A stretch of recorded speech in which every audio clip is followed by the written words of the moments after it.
ملک پاکستان میں المناک سیلابی صورتحال اور ہماری ذمہ داریاں۔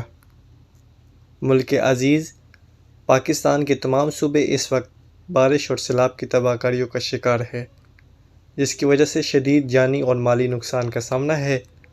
اللہ تعالیٰ محض اپنے کرم سے خصوصی رحم اور عافیت والا معاملہ فرمائے۔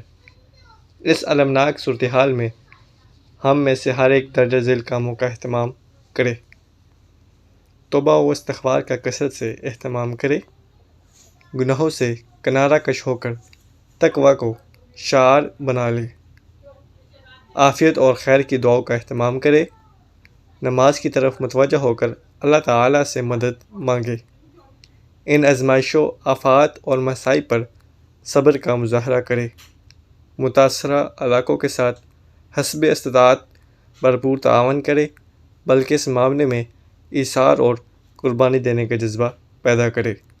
اگر ان علاقوں میں خود جانا مشکل ہو تو معتبر رفاہی اور فلاحی اداروں کے ساتھ تعاون کرے، ان کے دستے بازو بنے، ان کا پیغام دوسروں تک پہنچائے۔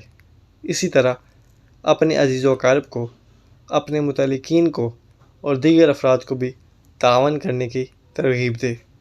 افواہیں اور غیر مصدقہ خبریں پھیلا کر خوف و ہراس کی فضا نہ بنائے، بلکہ صحیح صورتحال دوسروں تک پہنچا کر ہمت اور حوصلے کے ساتھ عملی رفاہی اقدامات کی طرف خود بھی توجہ دے اور دوسروں کو بھی متوجہ کرے۔ دوسروں کو کام نہ کرنے کا الزام اور طعنہ دے کر یا باہمی تنازعات کا شکار ہو کر اس رفاہی مقصد سے غافل ہونے کے بجائے متاثرین کی مدد کی طرف توجہ دینے کا اشد ضرورت کو محسوس کرے۔ البتہ کام نہ کرنے والے متعلقہ اداروں اور افراد کو حکمت کے ساتھ کام کی طرف متوجہ کرنے کی کوشش کرنا مفید ثابت ہوگا۔ متاثرین کی مدد کرنے والے افراد اور ادارے خلوص نیت کے ساتھ اللہ تعالیٰ کی رضا کی خاطر کام کرنے کا جذبہ رکھیے اور نام و نمود کے تمام تر مذموم نیتوں اور اقدامات سے پرہیز کرے۔